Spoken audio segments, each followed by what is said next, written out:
Aim big. Don't be afraid to start up something new. Get out of your comfort zone and just really strive for greatness. That would be a really nice advice for anyone who's really trying to achieve what their goals in life is.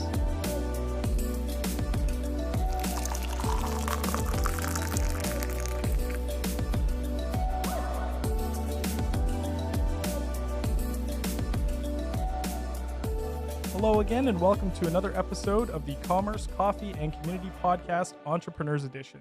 Today, I'm joined by Erick Raymundo, owner of Film My Ride. How's it going today, Erick? Good, thanks. You? Good. Very, very well today. I'll get you to start off today's episode by telling us a little bit about your background, Erick, where you grew up, and what made you to decide to move to Prince George. First of all, thank you, Brandon, for inviting me to be part of this podcast regarding your Commerce, Coffee, and Community Entrepreneur Edition. To start up, I'm Erick Raymundo. Uh, my background is I was born and raised in the Philippines. And then 2014, there was an opportunity for me to go here in Canada, especially here in Prince George, and start up another chapter of my life with my wife. So that's where everything starts off.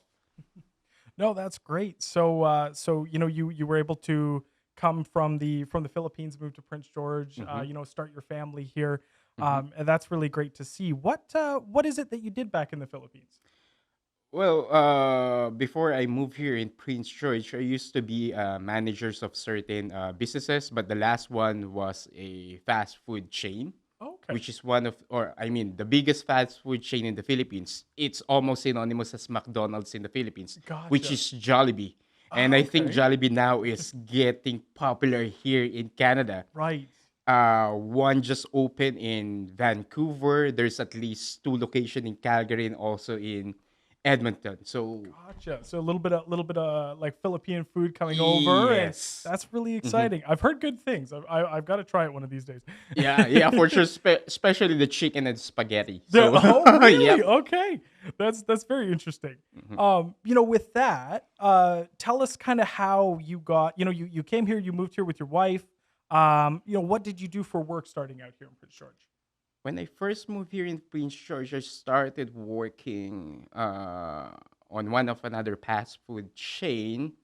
So I started on that one, and then maybe 3 months after that, I was managed to land a job in a dealership to work as a car wash guy. So that's where my career in car industry started here in Prince George as a Right. car wash. Right. And how did that play a role in how the idea for Film My Ride came? What would you say kind of motivated that start of Mhm. Film My Ride? Yeah, when I started as a car wash guy in the dealership, the only things that I'm doing is really just washing vehicles, right? Right, right. And then maybe a year after, I was offered to move to detailing. So it's another part of the business. So started doing detailing, and then the dealership started offering the paint protection film and window tinting, and they asked me if I want to be trained. Right, right. So that's where my experience came with regards to paint protection film and window tinting. So I did this one for almost 3 years, Right. and then before I decided to open up my own business. Right. That's really exciting. So, you were able to learn the skills at your Mhm. job here. And then, you took that step into moving into entrepreneurship. What would you say is sort of the mission behind Film My Ride? Well, as always, since I came from a service industry, no matter what kind of business you are in, as long as it's service oriented, there's always one mission is to always provide a quality service Yeah. and also to give a total customer satisfaction, right? Right. So for me, Feel My Ride, that's what really the mission of Feel My Ride is, just to always provide a quality service and provide a customer satisfaction. Absolutely. No, those are great missions, I think, for any entrepreneur to have. Your customer is really king in the business of Yes. running your own business, right? So, um, you know, you've talked about your journey so far and working in a dealership, but I understand you've been a car guy for a really long time, right? Yes, actually, my fascination with cars started when I was still 10.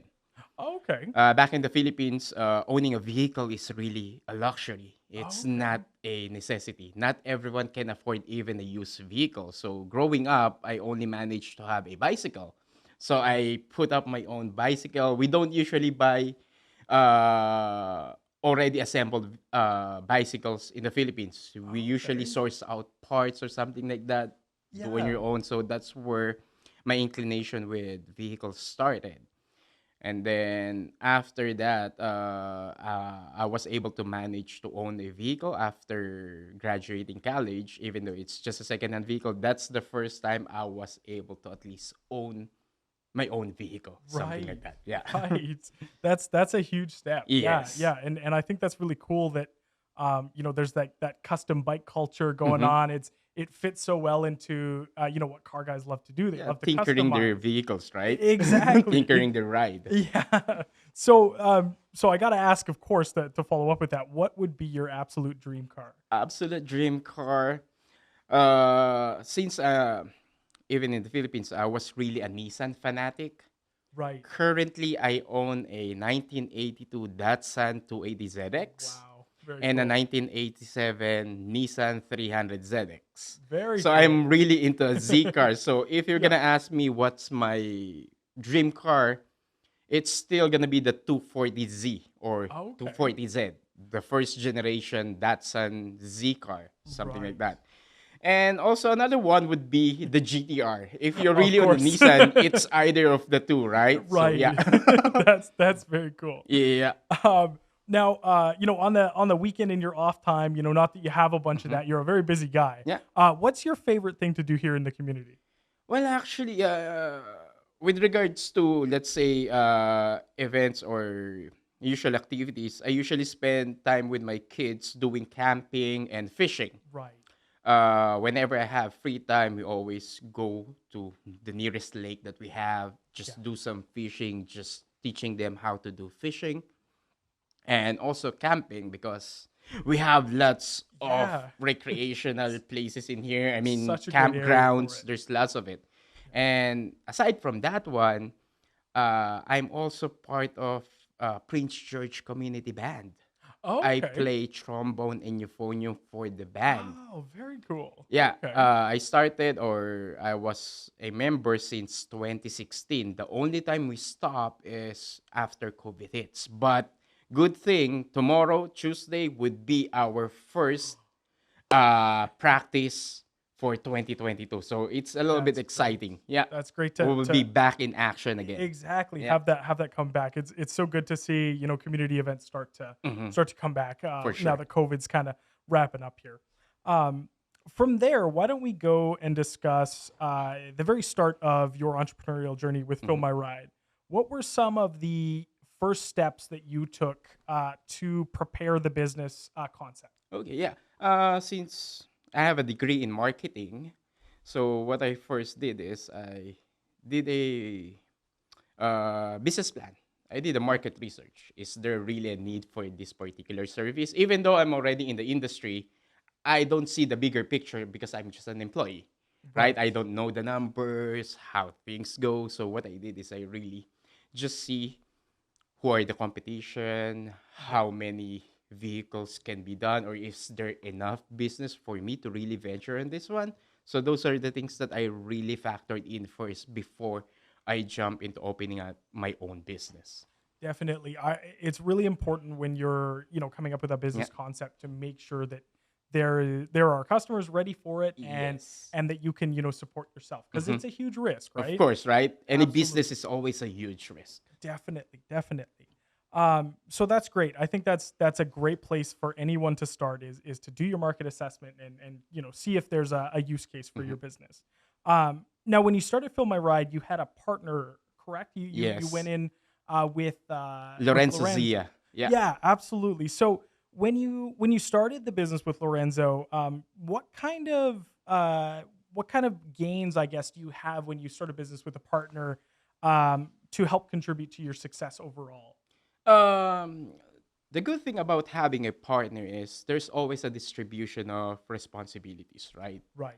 Wherein, since I'm really the main guy who's doing this job, he will gonna be the main guy that we're gonna deal almost like acting as a manager, Right. right? Right. I'm almost like the ones that on the inside, and he's always the ones on the outside dealing with customers Right. and other stuffs wherein, let's say, if it's gonna be technical, or let's say applying for permits and other stuffs, he's the one who's doing that one during the start of the business with Right. regards to, let's say, ordering inventories, putting up those equipment, something like that.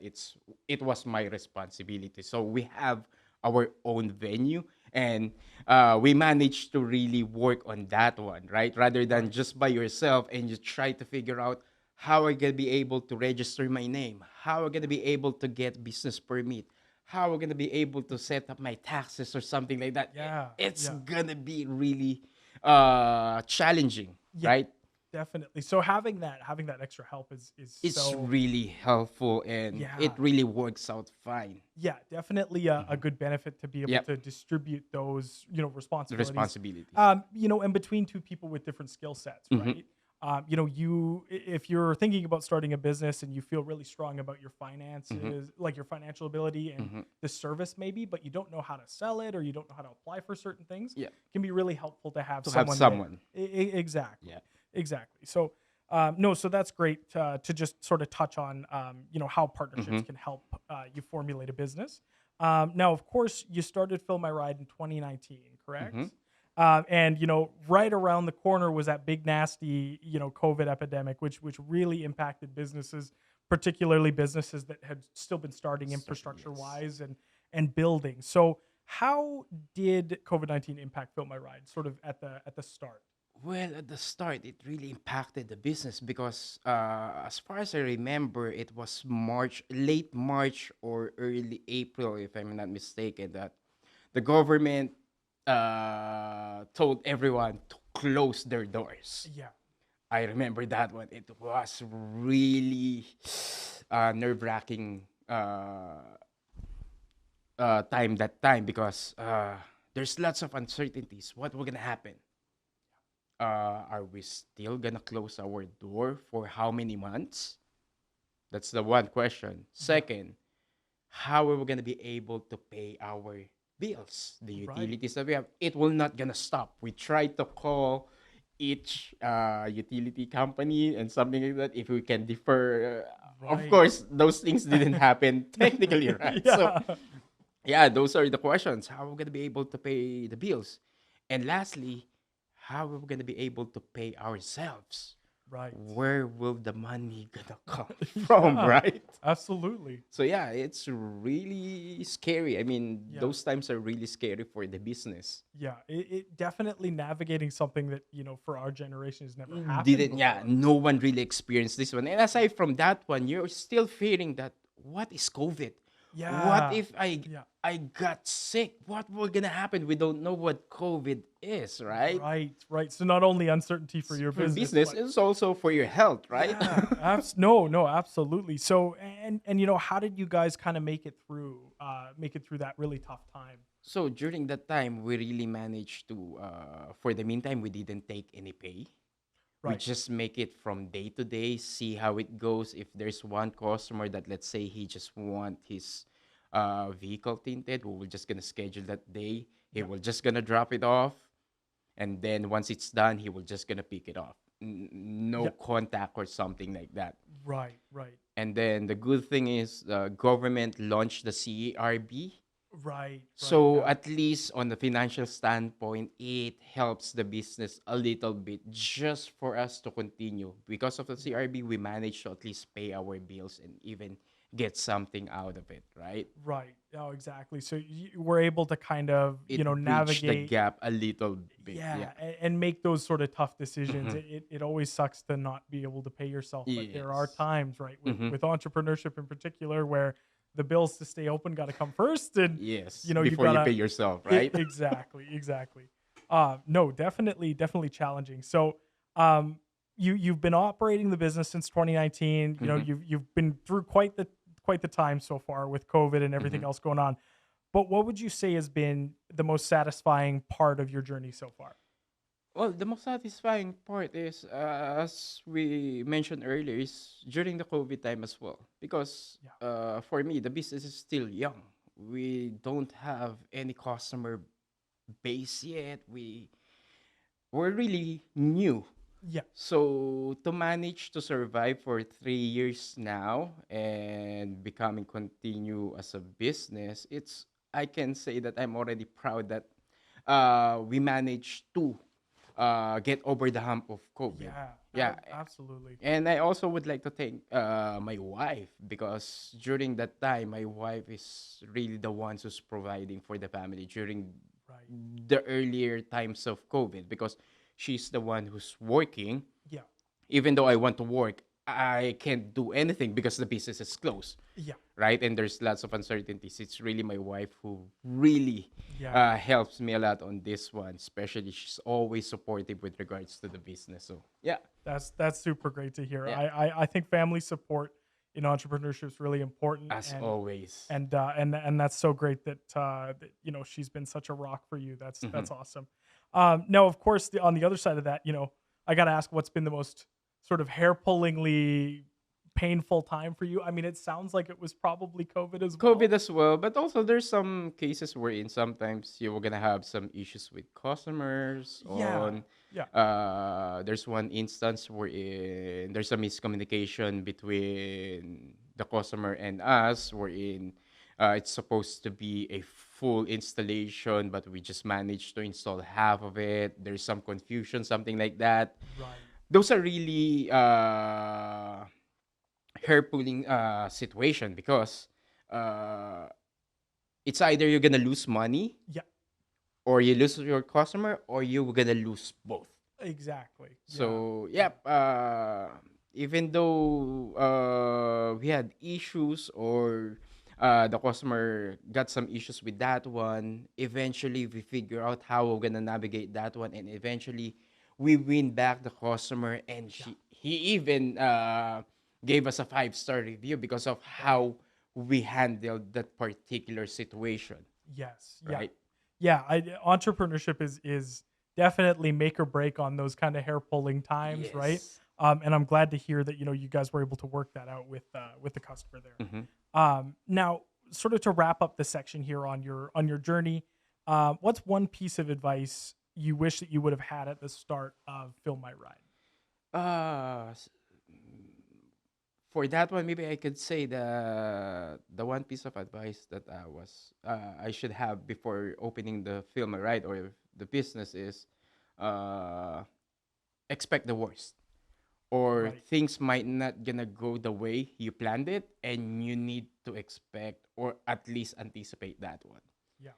Because before, I have everything set up, something like that. Everything is already in order. So on this particular day, we're supposed to be signing our garage lease. Okay. Yeah.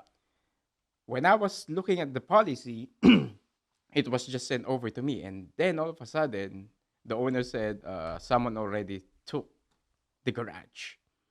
I said, "Oh no, how are we gonna be able to really continue this one without a garage? I need the Right. garage." Right. And good thing after 2 weeks, I heard something from the guy that I talked maybe a month or two, something like that. And he messaged me, "Hey, I have an opening with one of my garage. Are you still interested?" I said, "Thank God there's another door that opened for me because those Yes. stuffs will gonna really, really test your uh what do you call this? It we're gonna test your character, wherein how you're gonna be able to handle those Definitely. issues, right? Yeah, yeah. No, navigating the bad times and Mm-hmm. anticipating the bad times, super important. Yeah. I couldn't agree more. Mm-hmm. Um, so speaking of some advice, from yourself, Eric, the Fill My Ride team, clearly excels at service. I met you guys back in 2019, and Mm-hmm. I absolutely love the service, and the reviews speak for themselves with your guys' team. Mm-hmm. And I just wanted to sort of get your input on how a business can keep such a high standard of care for their customers, and why you feel that maintaining those customer relationships are super important. Well, first of all, if you're always in the service industry, the first thing that you really want is to satisfy your customer. I mean, they're really the king of your business. I always make sure that whenever I'm dealing with customer, I always make them feel comfortable. I'm always being honest. I don't like just promising stuff that I cannot deliver. Most of the Right. time, I under promise and I over deliver.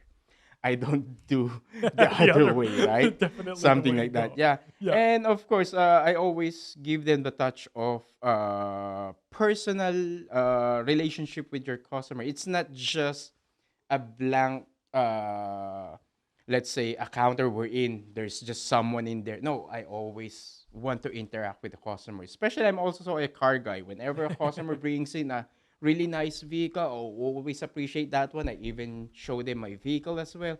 It's almost like I'm just one of your neighbor or one of your friend that you're dealing Right. with, Right. something like that. Really a personal touch with this one. Yeah, yeah. So being able to kind of give that like that one-on-one, Mm-hmm. really personal customer service, that's kind of played a Yeah. big role in your success. Hey. Yeah, and also with regards to my service, if I need to do the vehicle, let's say to do that one particular window twice or even more than once, Right. I will gonna do that one. Why? Because I usually want the vehicles to go out of my shop wherein I'm already satisfied that I already did my best. That's That's the wonderful. most important thing with me. Even though it takes a while or much longer than anticipated, as long as I'm satisfied before it goes out, I was gonna say I already did what I need to do. Right. And exactly. And that's maintaining personal high standards can really, combat customers that Mm-hmm. also have super high standards as well. And Yes. combat might not be the right word, but being able to, appease customers Yeah. of varying degrees of their expectations, and blowing their expectations Yeah. away will definitely go a long way And for also sure. being upfront. I mean, Yeah. don't promise for in. Let's say you're gonna give the star and the moon. Yeah. Don't promise that one if you cannot deliver that one, right? Yeah. Yeah, Yeah. I think I really like your point on under promising and Yes. over delivering, because you're guaranteed to blow customers Yeah. away Customer were all the gonna time. be wowed, right? Exactly, exactly. My next question for you is sort of a question I feel like a lot of new immigrants to Canada who Mm-hmm. want to start a new business. There's a lot there to unpack. Mm-hmm.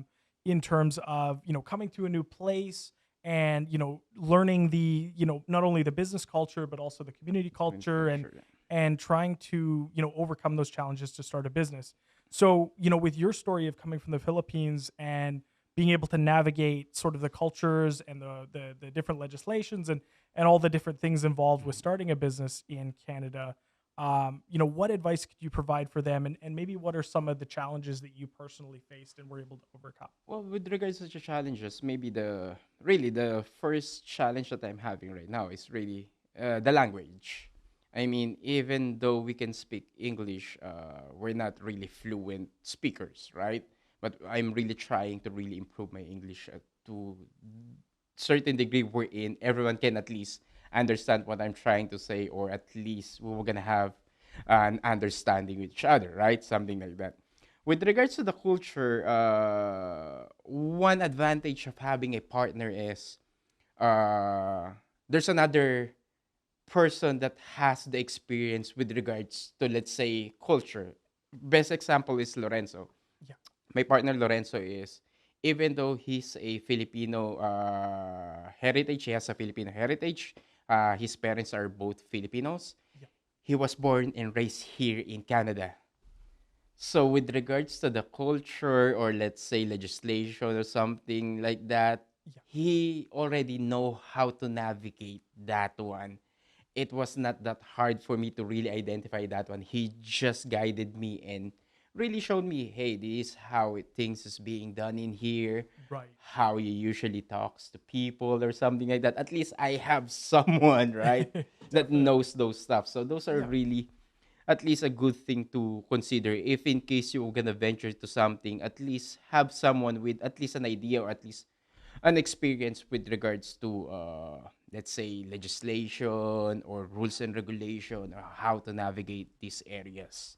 Right, absolutely. And I think just for some people who might be wanting to set up a business as a sole proprietor, Mm-hmm. just for an example, Mm-hmm. there are resources that they can access. Yes. But there's also people in your cultural background who've set Yes. up businesses who I'm sure would be willing to Help help you with, someone. yep. Mm-hmm. Exactly. And then of course community resources, like we have Community Futures here. Mm-hmm. They can definitely pop in there and get some help with starting a business Mm-hmm. plan and navigating some of the Yeah. the really long Canadian Look laws at it. and things like Yeah, that, for right? sure. No, definitely. I think that's great advice, though, it being Mm-hmm. able to find someone who of course has those areas that you're just not as strong in, Mm-hmm. right? Absolutely.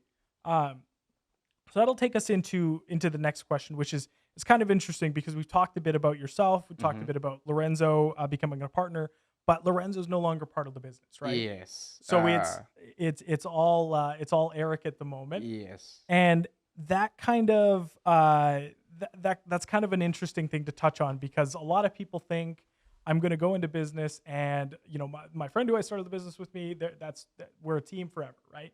But things happen, businesses evolve, things come up in people's personal lives. There's Yes. so many different factors that impact business Mm-hmm. structure.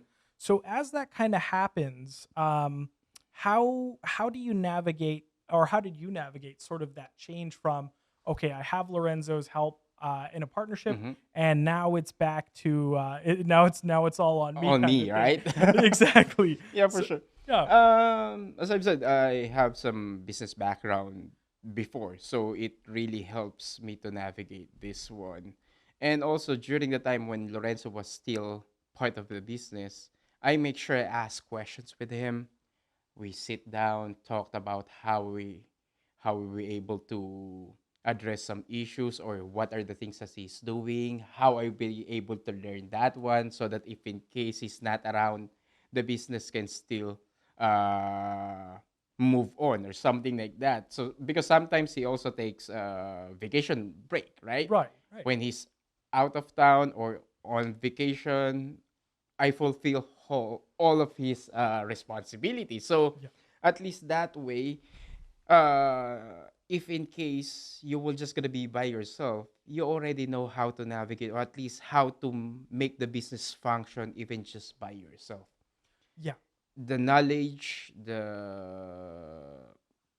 the things that you need to learn, it will not gonna stop just because someone is doing that one for you. You also need to learn how to do those stuffs even though you have someone, right? Right, right. So kind of taking an active approach in the day to day, while you had Mm-hmm. that partnership really helped Yeah. out by kind of like shadowing Lorenzo and Yes. and his day to day tasks and things like that.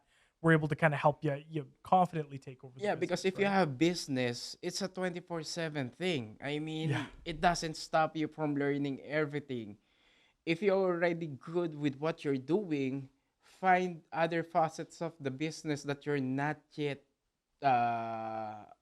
you still don't know how to do it and really navigate that one and make sure you know how to do it or else the business will just gonna fold if in case one of you leave the business, right? Right, right. And I think, I'm not too sure what exactly your situation was, but I think it's also important when a partner walks away Mm-hmm. to have a good sit down with them and be able to, disperse sort of your responsibilities to Yes. them and say, all right, this is everything that Yeah. I did while I was here. Mm-hmm. It's this is what you have to do as well now. Yeah, for sure. Yeah, that's what we did. I mean, it's really a good walkout for him. It's because of he's just gonna have he just want to have at least more time with his family. That's Yeah. really the main reason. Yeah. We're still good friends. We just hang out last week. We just had a dinner with our wives and kids. So Yeah.